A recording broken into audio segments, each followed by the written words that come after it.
అందరికీ నమస్తే అండి.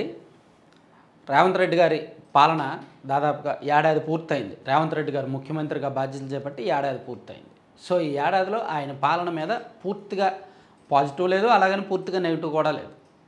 ఆల్మోస్ట్ ఆయన ఒక రాజకీయ నాయకుడిగా సక్సెస్ అయ్యారు, కానీ ఒక పాలకుడిగా మాత్రం పూర్తి స్థాయిలో సక్సెస్ అవ్వలేదు అనే వాదన అయితే అక్కడ ప్రజల్లోనూ అనేక వర్గాల్లోనూ బలంగా ఉంది.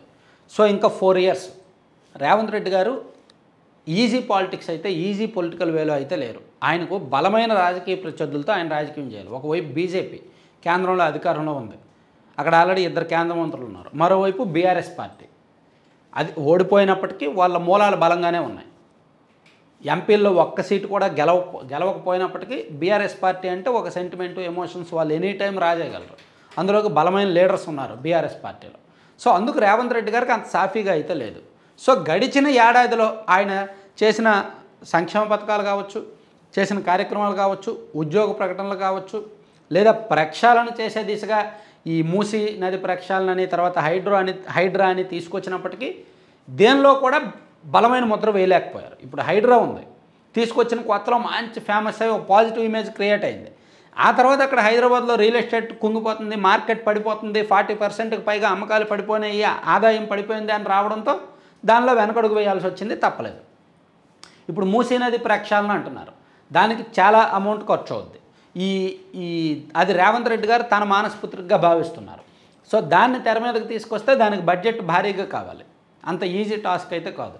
సో అది ఒకవేళ వచ్చే ఎన్నికల నాటికి అంటే 2028 నాటికి వాళ్ళు ఒక 50% పూర్తి చేసినా, దాని రిజల్ట్ చూపించినా కొంతవరకు ఓకే. ఇక ఉద్యోగ ప్రకటనలు ఉన్నాయి. ఉద్యోగ ప్రకటనలు దాదాపుగా బెటర్. గత 10 ఏళ్ల బీఆర్ఎస్ పరిపాలనతో పోలిస్తే ఇప్పుడు బెటర్గానే ఉంది. ఆ ఒక్క విషయంలో మాత్రం రేవంత్ రెడ్డి గారికి పాస్ మార్కులు పడ్డాయి. మిగిలిన దేనిలో కూడా పాస్ మార్కులు పడ్డాయి. రైతులకు రుణమాఫీ చేసినా పూర్తి స్థాయిలో చేయలేదు, పూర్తి బడ్జెట్ ఇవ్వలేదు. అలాగే అమలు చేస్తున్న సంక్షేమ పథకాలు పూర్తి స్థాయిలో వెళ్ళట్లేదు, పూర్తి బడ్జెట్ కూడా ఇవ్వట్లేదు. అంటే ఉన్న అరకొర బడ్జెట్ని, అరకొర ఆదాయాన్ని అలా సర్దుబాటు చేసుకుంటున్నారనమాట. సో మరోవైపు సొంత పార్టీలో కూడా శత్రువులు ఉన్నారు, ఎనీ టైం వాళ్ళు తిరుగుబాటు చేసే అవకాశం ఉంది. ఇన్ని తలనొప్పులు, ఇన్ని టాస్కుల మధ్య రేవంత్ రెడ్డి గారు నెక్స్ట్ 4 years ఏ విధంగా పాలకుడిగా సక్సెస్ అవుతారు, రాజకీయంగా సక్సెస్ అవుతారు అనేది కీలకం. రేవంత్ రెడ్డి గారు మంచి బిజినెస్ మైండ్, ఒక రకంగా ఎక్స్పర్ట్. రియల్ ఎస్టేట్ రంగంలో ఆయన ఎక్స్పర్ట్, ప్లస్ రాజకీయంగా కూడా ఎక్స్పర్ట్. ఆయన వేసిన ప్రతి అడుగు సక్సెస్.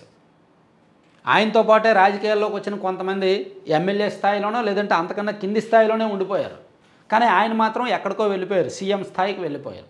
దానికి కారణం ఆయన వేసిన అడుగులు, ఆయన చేసిన రాజకీయం, ఇదే కారణం, ఆయన పడిన కష్టం కూడా. సో ఇప్పుడు బీఆర్ఎస్ పార్టీ ఇప్పుడిప్పుడే ప్లాన్స్ మార్చింది. ఓడిపోయిన తర్వాత కేసీఆర్ గారు కొన్నాళ్ళు బెడ్ రెస్ట్లో ఉండడం, కొంచెం ఇబ్బందులు పడడం. సో ఆయన ఒక 1 year పాటు సైలెంట్గానే ఉన్నారు. కేటీఆర్ గారు కూడా రకరకాల ఇబ్బందులు, ఈ రకరకాల కేసులు, రీసెంట్గా Formula 1 రేస్ ఒకటి, ఆ కేసులో కూడా ఇబ్బంది పడ్డారు, అదొకటి. సో దీంతో ఆయన కొన్నాళ్ళు సైలెంట్గా ఉన్నప్పటికీ ఇప్పుడిప్పుడే ఆయన కూడా తెర మీదకి వస్తారు. సో హరీష్ రావు ఫామ్లో ఉన్నారు, అగ్రెసివ్గానే ఉన్నారు. సో కేటీఆర్ గారు యాక్టివ్ అవుతారు. ఆయన్నైతే అరెస్ట్ చేసే అవకాశం లేదు, అరెస్టుల వరకు వెళ్ళరు.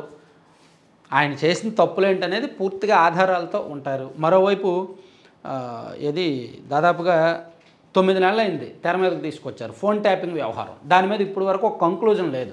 అది కంక్లూజన్ రావాలి అంటే అమెరికా వెళ్ళిపోయిన ఐపీఎస్ అధికారి ప్రభాకర్ గారు రావాలి.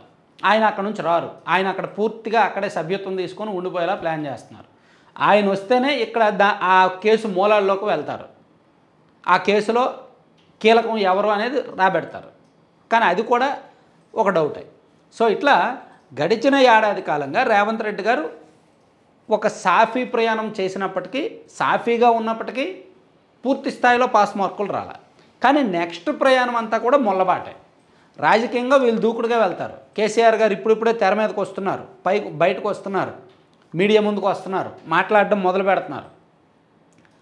కాబట్టి వీళ్ళని ఎదుర్కొని నెక్స్ట్ 4 సంవత్సరాలు ఉన్న బడ్జెట్ను సర్దుబాటు చేసుకొని అభివృద్ధి చేయాలి, సంక్షేమం ఇవ్వాలి. రెండిట్లో దేన్నే ఆపకూడదు.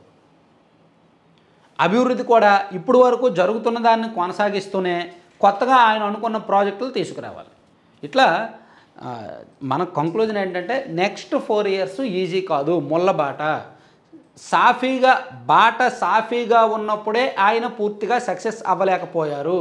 సో నెక్స్ట్ ముళ్ళబాట వేసుకున్నప్పుడు, ముళ్ళబాట మీద వెళ్తున్నప్పుడు ఎలా సక్సెస్ అవ్వగలరు అనేది కీలకమైన అంశం అన్నమాట. సో అది మనం కూడా కాలక్రమేణా చూద్దాం.